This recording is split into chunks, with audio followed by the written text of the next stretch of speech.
یہ ہے اے لوگو عبادت اختیار کرو اپنے رب کی. کس لیے عبادت کرو؟ کیا اس لیے کہ وہ بڑا ہے، اس کے سامنے ضرور ماتھا ٹیکنا جس کو کہتے ہیں، سر جھکانا ضروری ہے، اس کی خاطر اس کی طلب ہے، یہ نہیں ہے.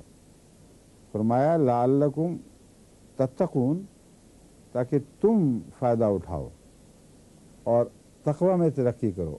اب تقوی کا مضمون انسان کے اپنے نفس کی خاطر، یہ بھی لمبی بحث ایسی ہے جس کو یہاں ترجمے میں داخل نہیں کیا جا سکتا، مگر ان سٹیپس کو، ان قدموں کو ایک دوسرے کے بعد ترتیب سے سمجھ لیں کہ تقوی بعض دفعہ ابتدائی انسانی سچائی کا نام ہوتا ہے، بعض دفعہ وہ سچائی جو عبادت کی برکت سے ترقی کرتی ہے اور نئی منازل میں داخل ہوتی ہے، نیا عروج حاصل کر لیتی ہے، اس کو بھی تقوی کہا جاتا ہے.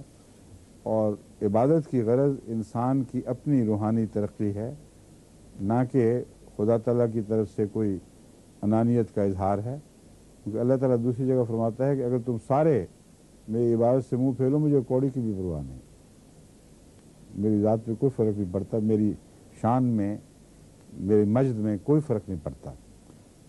تو یہ اس لیے میں زیادہ تفصیل سے سمجھا رہا ہوں کہ یہاں یورپ وغیرہ میں تو عموماً یہ سوال کرتے ہیں کہ عبادت کیوں کر دی خدا نے، وہ بس صرف جھکانے کا شوق ہے اللہ تعالیٰ کو.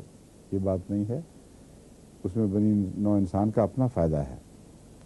اور دوسری بات یہ نوٹ کرنے کے لائق ہے کہ یہاں مومنوں کو مخاطب نہیں فرمایا، ناس کو مخاطب کیا ہے، اور یہاں ایمان کا ذکر نہیں فرمایا.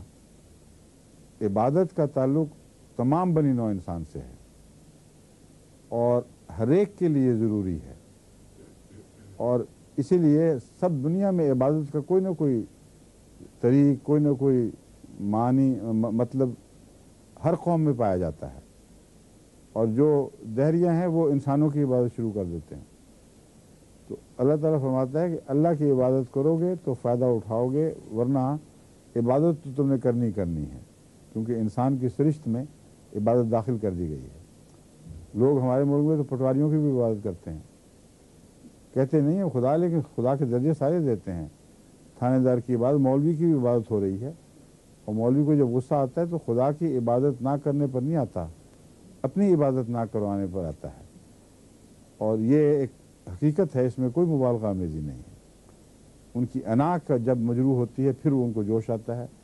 انا مجروح کی مجروحیت، انا کا زخم مندمر ہو جائے تو پھر وہ سب لوگ یار بن جاتے ہیں جو خدا کے نام پر دشمن بنائے ہوتے ہیں.